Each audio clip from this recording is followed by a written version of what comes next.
আসসালামু আলাইকুম আনারা বাইকে ভালো আছেন আশা করি আনারা বাইকে ভালো আছেন আমি আলহামদুলিল্লাহ আন্নগত ভালো আছি আনারা হয়তো বা ভাববেন এই বেটি শুধু সারাদিন আলুয়ে খায় আসলে আমি সারাদিন আলুয়ে খাই কিন্তু এই রেসিপিটা আমি অনেক দিন ধরেই দেখতেছি বিশেষ করে যে মুস্কান আপুর ভিডিওটা দেখছিলাম এই রেসিপিটা হেতি বানাইছিল অনেক দিন ধরেই ভাবতেছি যে বানাই আমি কিন্তু বানানটা আর হয় না তাই আজ যা ভাবলাম যে না সব কিছু যেমন তেমন আজকে আর বানাইতে হইব তাই সুন্দর করে বড় আলু লইছি আলু সুন্দর করে কুটা লইছি কুটি হিদ্ধ দেওয়া হানির মধ্যে দিয়ে দিচ্ছি আপনারা কতক্ষণ হরে চাইবেন যে আলু সিদ্ধ হয়েছে নিয়ে দেখছি যে আলু সিদ্ধ হয়েছে এলাই হানি কিন হালাই দিচ্ছি আমি ভাবছি বেগুন হয়ে যাবার দেহ হয় না তো এলাই চাকনি দিয়ে উঠে এলাইছি বেগুন চাকনি দিয়ে আস্তে আস্তে উঠাইতে বানারা আস্তে আস্তে উঠে এলাই নাহলে দেখবেন আর আলু একটু একখান দিয়ে শক্ত রেখেছে আপনারা বালা করে নরম করবেন কিন্তু কালু হ্যাঁ আনলো খুব বেমানি করতেছে দেখছেন কোনো উঠে না কত বড় বেদ হরে অনেক কষ্টে উঠাইছি উঠানের হরে আনের আলু কিন্তু সুন্দর করে আমি মাহি লইতেছি আর দিয়ে মাখলে কিন্তু কত গরম হাত হওয়া যাবে গেলাই যে এটারে কি জানি না গুড়ুনি হয়তো বা এই গুড়ুনি দিয়ে বালা মতন গুড্ডা লইতেছে আপনারা এরমভাবে আলু কিন্তু গুড়া লইতে হারেন কিংবা পরিষ্কার স্টিলের গ্যালাসের নিচে দিয়ে বালা মতন কিন্তু করতেন হ্যান্নি করলে সুবিধা হবে কিন্তু কাঙ্গে হ্যান্না স্টিলের গ্যালাস বালা ছিল ময়লা এলাই আর এটা দিয়ে করি না আর এটা দিয়ে আস্তে আস্তে যতক্ষণ লাগে এতক্ষণ করছি হেরারে যখন ঠান্ডা হয়েছে তখন আইবা আবার বালা মতন কিন্তু আর্ধি করে লইছি আনেরাও কিন্তু ঠান্ডা হলে আর্ধি করে লইবে গরম গরম থাকতে যদি আনে বালা মতন না ইয়ে করেন তাহলে কিন্তু কইতো না হ্যাঁ রে লগে আমি দিয়ে দিছি হালকা আটা দিয়ে দিছি একটু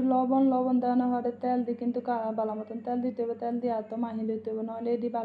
বালা মতন মতা হইতো না হাত লাগি থাকে এলানে তেল দিয়ে হাতের তাই কিন্তু সুন্দর করে ছুটে লেবেন সুন্দর করে লাগাবে যত বেশি মজবেন তত কিন্তু এই ডোটা নরম হইলেই কিন্তু এটা সুন্দর হইব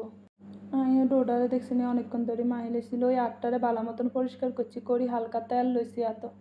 তেল না লইলে তো আবার হইতো না তো এত তেল লই তারপরে বালা মতন মাহি লইতেছি দেখছি এনারা গোল করে বানা লেবেন না গোল করে বানা লইছি হ্যাঁ বোতলে সাফা দিয়ে দিবেন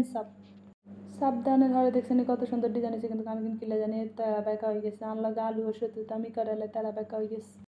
হরে আমি মনে হয় করলে আমার হোলা লাগে যেন মনে হয় ইয়া করি আমি বোতল আনছি আনলে এটা সুন্দর করে বানাইতেছে না বালা মতন যদি আমি হোলারে বুঝাইতে জানতাম তাহলে বুঝাইতো হিটা যেন বোতল আনছি আনলে আর বোতল আনলগে রাগ করে হিটাটা সুন্দর করে বানাই দিতেছে না হ্যাঁ অনেকক্ষণ বানাই এলাইছি বানাই গরম হানি করছি গরম হানির মধ্যে আনারা কিন্তু এগিন দিয়ে দিতে হইব গরম হানির মধ্যে দিয়ে আমি মিস্টেক করে হেকিনারও গেছি গিয়ে এগিন দিই রুমও গেছি কি রুমও ফোন আইছিল এলাই অন্য মোবাইলে ফোন আইছিল সেই মোবাইলে ফোন দিতাম যাই আমার এখানের দিকিন 12টা বাজায় দিস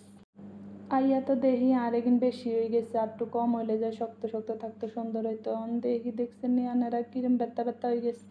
আনারা হল উঠে নেবেন আমি মুস্কান আপুর রেসিপি চাই বানাইতে গেছি হ্যাঁ তেল গরম করছি তেল গরমের মধ্যে রসুন আর কাঁচামরিচ দিয়ে দিচ্ছি আনারাও রসুন আর কাঁচামরিচ দিয়ে শুকনা মরিচটা গুঁড়া করে দিলে বেশি ভালো হয় শুকনা মরিচ আঙ্গ করা আসছিল নাহলে দিতে পারি না দিয়ে দিছি টমেটো সস দিছি আরও সয়া সস দিছি বারবিকিউ সস দি বালা মতন লড়াইতে হইব আনারাও দি বালা মতন লড়াইবেন যেন সসগুলো হওয়া না যাতে আনারা সসগুলো দেওয়ানো হরে দিয়ে দিবেন একটু মশলা দিয়ে দেওয়ানোর হরে দিবেন লবণ দেওয়ার পরে যেগুলো আলুর ইয়ে করে রাখছেন সেগুলো দিয়ে দিবেন সুন্দর করে মাইকা নেবেন বালা মতন আনারা যত ইয়ে আছে মিশিয়ে নেবেন নাহলে কিন্তু দিতে ঢুকতো না মশলাগুলো সুন্দর মতো ঢুকি গেছে ঢুকি যাওয়ানো হয় নামাই নেবেন আজ এই পর্যন্ত সবাই ভালো থাকবেন আসসালামু আলাইকুম।